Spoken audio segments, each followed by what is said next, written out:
আকবরউদ্দিন ওয়াইসি ভাই শুনুন। अरे हिंदुस्तान हम 25 कौड़ है ना, तुम 100 कौड़ है ना, ठीक है।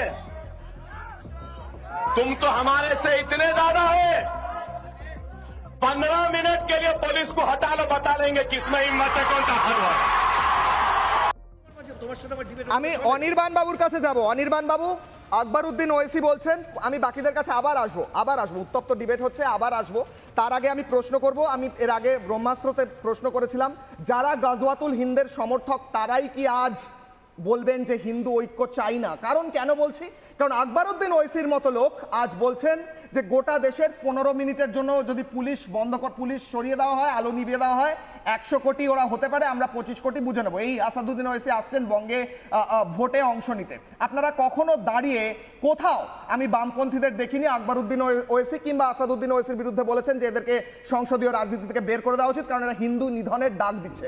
আমার প্রশ্ন হচ্ছে, এদের বিরুদ্ধে যদি হিন্দু ঐক্যের কথা বলা হয় তাহলে প্রবলেমটা কোথায়? অনির্বাণ বাবু বলুন।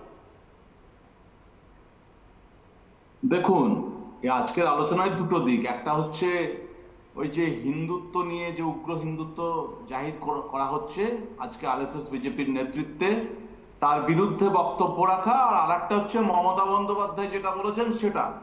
এখন দেখুন, এই শ্যামাপ্রসাদের মৃত্যুর পর যে জনসংঘের জন্ম হয়েছিল পশ্চিমবঙ্গে, এই বঙ্গে, তখন শ্যামাপ্রসাদের সময় 18 কোটিটা বিধানসভা, 2টো লোকসভা, একটা রাজ্যসভা, এই ছিল চিত্র। তারপর শ্যামাপ্রসাদের মৃত্যুর পর সেটা অবলুপ্ত হয়ে গেল জনসংখ্যা, কিন্তু এই পশ্চিমবঙ্গ থেকে অবলুপ্ত হয়ে গেল। সেইটা আবার নবরূপে মমতা বন্দ্যোপাধ্যায়ের হাত ধরে এই বঙ্গে মাথা তুলে দাঁড়িয়েছে, তাদের বিস্তার ঘটিয়েছে। সুতরাং মমতা বন্দ্যোপাধ্যায় কি বললেন না বললেন তার সঙ্গে যে লুকোচুরি খেলা, এর কোনো বিশ্বাসযোগ্যতা নেই। এটা একদম মানে দুজনের মধ্যে খুব সুন্দর একটা ওয়ান টাচ ফুটবল চলছে, গটাপ ফুটবল। এটা 1 নম্বর। 2 নম্বর হচ্ছে হিন্দু ঐক্য। এতদিন তো হিন্দু ঐক্য বা এই রকম কিছু হিন্দুদের ঐক্য রক্ষা করতে হবে এই সমস্যা আসেনি। আজকে হিন্দুত্বের জিগির তোলা হচ্ছে। আমি একটা কথা বলি, ওই আপনারা জিগির কেন? কেউ যদি বলে যে 15 মিনিটের জন্য পুলিশ সরিয়ে দিলে হিন্দুদের কচু কাটা হবে, কেউ যদি বলে ভাগীরথীর জলে ভাসিয়ে দেওয়া হবে, কেউ যদি বলে হিন্দুরা হচ্ছে দুর্ভাগ্যজনক, আমি আসছি, হিন্দুরা হচ্ছে দুর্ভাগ্যজনক, সবাইকে ইসলাম হতে হবে, তাহলে হিন্দু ঐক্য চাই না। আমি একটা কথা বলি, দ্রুত আমি তারপর যাবো, হ্যাঁ, দীপ্তিমানের কাছে যাবো। দেখো হ্যাঁ, আমি শেষ করি, হ্যাঁ শেষ করতে দাও। সেটা হচ্ছে, দেখো ইন্ডিভিজুয়ালি কে কি বলছে সেইটা কোনো কথা, সেটা সার্বিকভাবে একটা আলোচনার বিষয়বস্তু হতে পারে না। যদি কেউ বলে থাকে তা আমরা স্ট্রিক্টলি কন্ডেম করি, যে কোনো ধরনের সাম্প্রদায়িকতা। আমরা বাংলাদেশের ক্ষেত্রে কন্ডেম করেছি যে কোনো ধরনের সাম্প্রদায়িক মন্তব্য, হুমায়ুন কবির হোক, ফিরাদ হাকিম হোক, যেই বলুক, ওয়েসিস হোক, যেই বলুক, সমস্ত সাম্প্রদায়িক মন্তব্যকে আমরা কন্ডেম করি। আমরা একটা কথা শুধু বলি, we are our nation would define.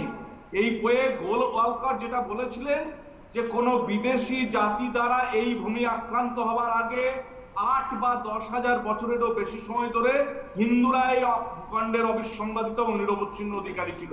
এই যে গল্প এবং আর্য সভ্যতা এবং হরপ্পা সভ্যতাকে এক করে দেওয়ার চেষ্টা, এই যে গল্প এবং এর মধ্যে দিয়ে যে ভয়ঙ্কর প্রবণতা আছে, আলোচনা শুরুতে একজন বলছিলেন বিবেকানন্দের কথা, বুঝলাম, তারা তো বললেন না যে আপনার উত্তর দেবেন দীপ্তিমান বাবু। 1 মিনিট, অনির্বাণ বাবু সঙ্গে থাকুন, আবার আমার যেতে হবে প্রত্যেকের কাছে। নানা ধরনের কন্টেন্ট দেখার জন্য লাইক করুন, শেয়ার করুন আমাদের ফেসবুক পেজ, সাবস্ক্রাইব করুন আমাদের ইউটিউব চ্যানেল। পাশাপাশি অন্যান্য ব্রেকিং নিউজের জন্য অবশ্যই চোখ রাখুন রিপাবলিক বাংলায়।